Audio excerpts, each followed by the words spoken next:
రైతు నేస్తం, ఈ రైతు నేస్తం, రైతు నేస్తం, రైతు నేస్తం, రైతు నేస్తం రా, ఓ రైతు నేస్తం, రైతు నేస్తం, రైతు నేస్తం రా.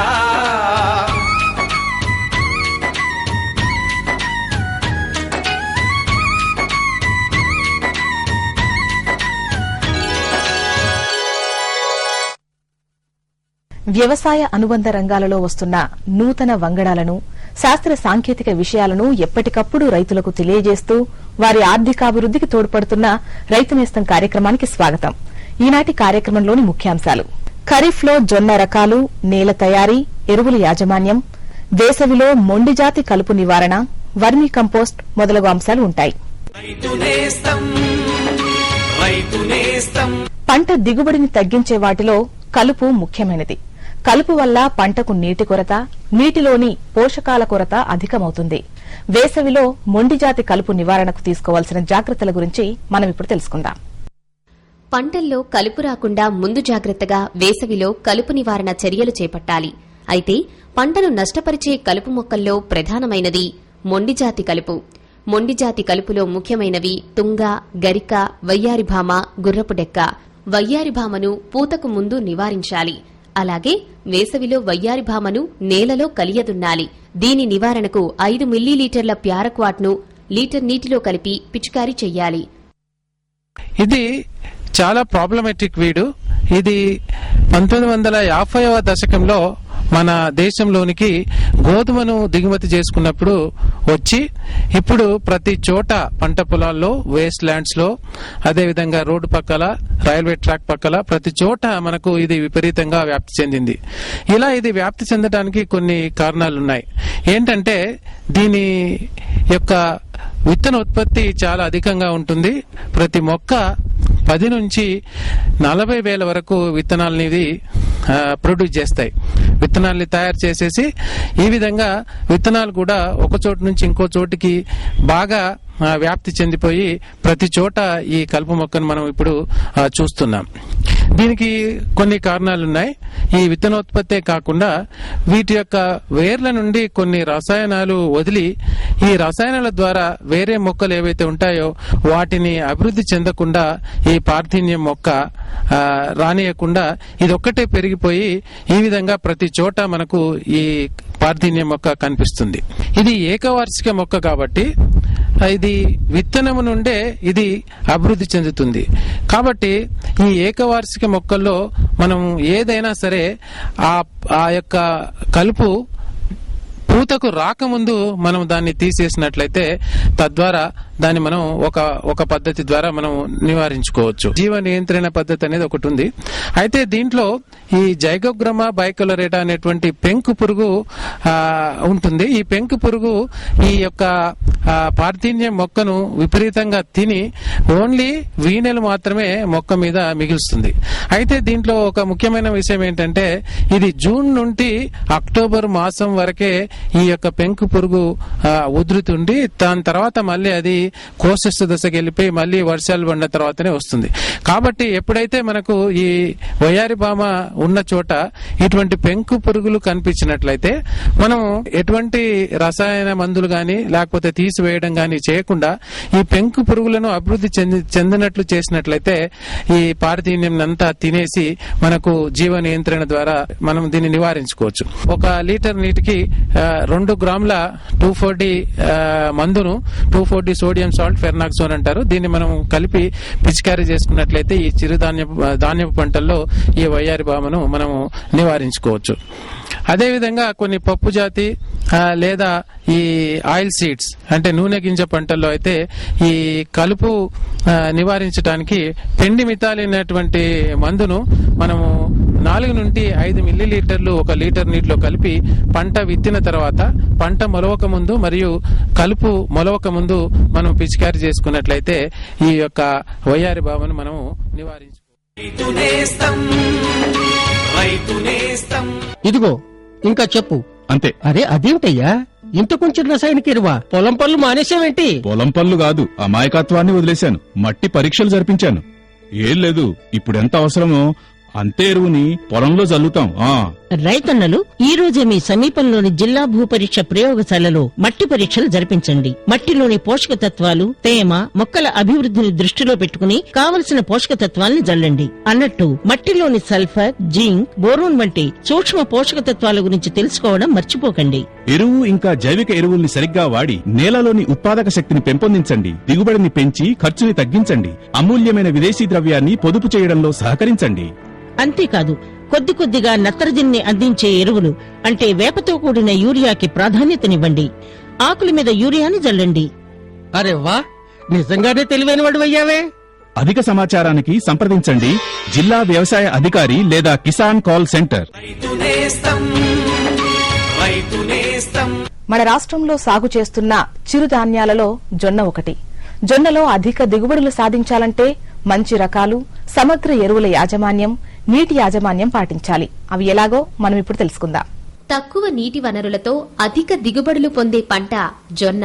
మన రాష్ట్రంలో జొన్న పంట సుమారు 4.5 లక్షల ఎకరాల్లో సాగు చేస్తున్నారు. ఖరీఫ్ సాగుకు నల్గొండ, మహబూబ్ నగర్, ఖమ్మం జిల్లాలు అనుకూలం. జొన్న సాగుకు నల్లరేగడి మరియు తేలికైన ఎర్ర నేలలు అనుకూలం. జొన్నలో అధిక దిగుబడులు సాధించాలంటే మేలైన రకాలను ఎంపిక చేసుకోవాలి. జొన్నలో ఖరీఫ్ సాగుకు PSV 1, CSV 15, Palem 2, CSH 16, CSH 14 రకాలు అనుకూలమైనవి. 1 ఎకరా జొన్న సాగుకు 3 నుంచి 4 కిలోల విత్తనం అవసరం.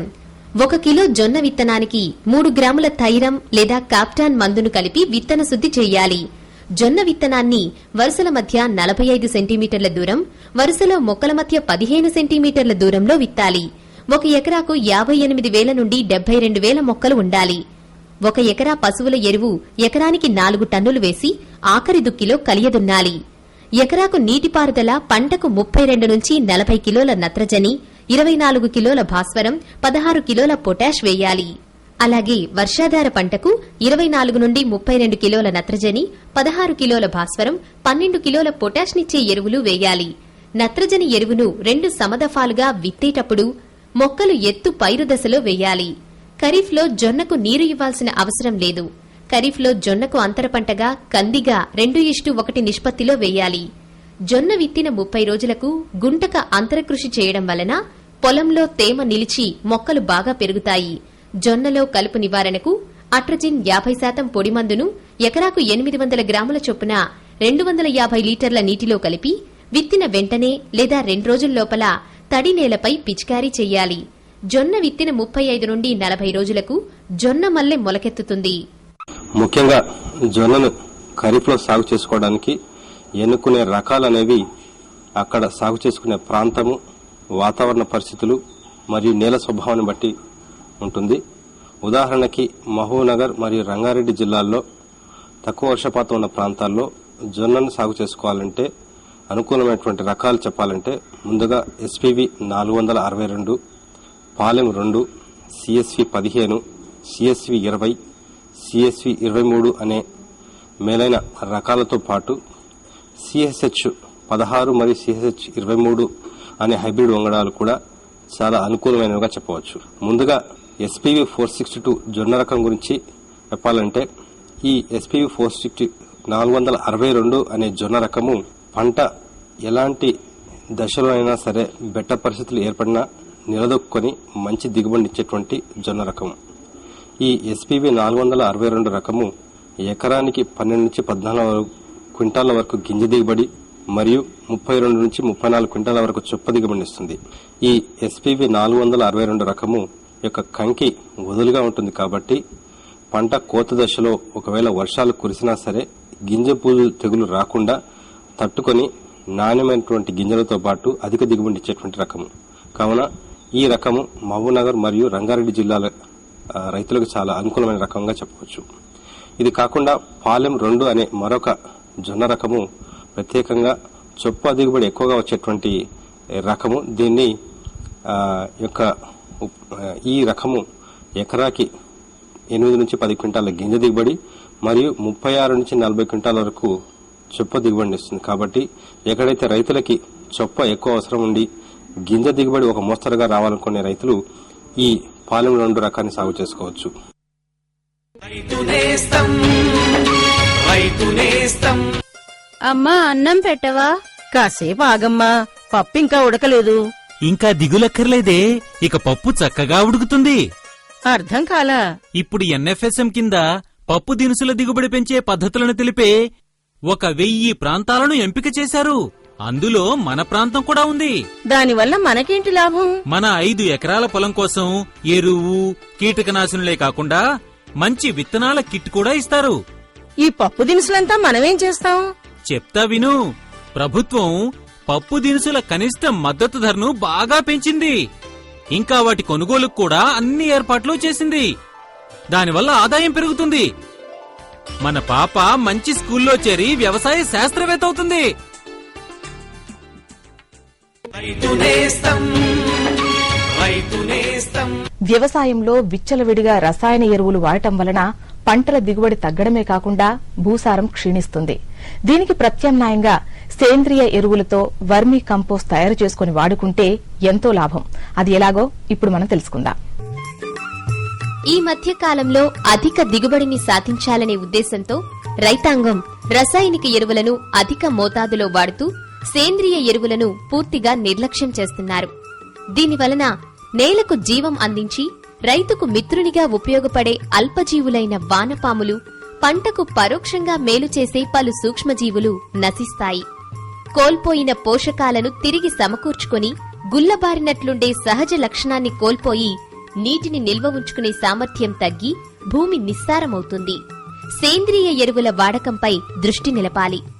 సేంద్రియ ఎరువుల వాడకం వల్ల ఖర్చు తగ్గడమే కాక భూసారం పెరిగి దిగుబడులు అధికమవుతాయి.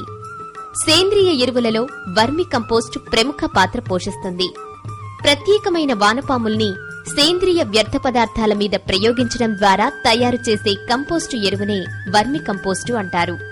బొరియలు చేయని వానపాముల రకాలైన యూడ్రిలన్, ఐసీనియా లేదా పెరియానిక్స్లు సేంద్రియ వ్యర్థ పదార్థాల నుండి వర్మి కంపోస్టు తయారు చేయడానికి పనికొస్తాయి. వ్యవసాయ ఉత్పత్తుల శేష వ్యర్థ పదార్థాలు ముఖ్యంగా చెత్త, ఆకులు, పేడ, పండ్ల తొక్కలు, కూరగాయల వ్యర్థ పదార్థాలు వర్మి కంపోస్టు తయారీకి ఉపయోగపడతాయి. వీటిని ఉపయోగించి రైతులు తమ పొలంలోనే అతి తక్కువ ఖర్చుతో విలువైన వర్మి కంపోస్టు తయారు చేసుకోవచ్చు. వానపాములు ఎండను తట్టుకోలేవు కాబట్టి వాటి రక్షణ కొరకు పందిరి వేయడం వల్ల తగిన నీడను కల్పించాలి.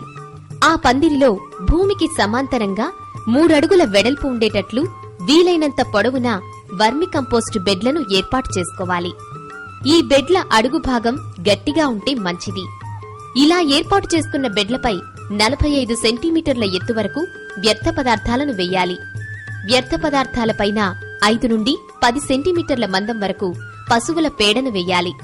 పేడను వేసేటప్పుడు బెడ్ పైన నీరు చల్లాలి. ఇలా 1 వారం వరకు నీరు చల్లుతూ ఉండాలి. వారం తరువాత వానపాములు వదలాలి. వానపాములు వదిలేటప్పుడు బెడ్లను కదిలించి వదలాలి. వానపాములు ఆహారాన్ని, తేమను వెతుక్కుంటూ లోపలికి వెళతాయి. ఇవి రోజూ తమ బరువుకు తగ్గ ఆహారాన్ని తీసుకుంటాయి. బెడ్ పైన పాత గోనె సంచులను పరచాలి. ఇలా చేయడం వలన తేమను కాపాడటమే కాక వానపాములకు కప్పలు, పక్షులు, చీమల నుండి రక్షణ కల్పించవచ్చు. వానపాములు వదిలిన బెడ్లపై ప్రతిరోజు పలుచగా నీరు చల్లుతూ ఉండాలి. ఈ విధంగా చేయడం వలన వ్యర్థ పదార్థాలు 2 నుండి 3 నెలల్లో వర్మి కంపోస్టుగా తయారవుతాయి. ఈ విధంగా రైతులు పంటల వ్యర్థాలను, పశువుల కొట్టం వ్యర్థాలను ఉపయోగించి తక్కువ ఖర్చుతో విలువైన వర్మి కంపోస్టును తయారు చేసుకుని తమ పంటకు వాడి తమ పంట భూమి సారాన్ని పెంచుకోవచ్చు. రైతు నేస్తం, రైతు నేస్తం. సత్తుపల్లి గ్రామంలోని ఫకీరు బాబాకు ఉంది ఎంతో మహత్తు.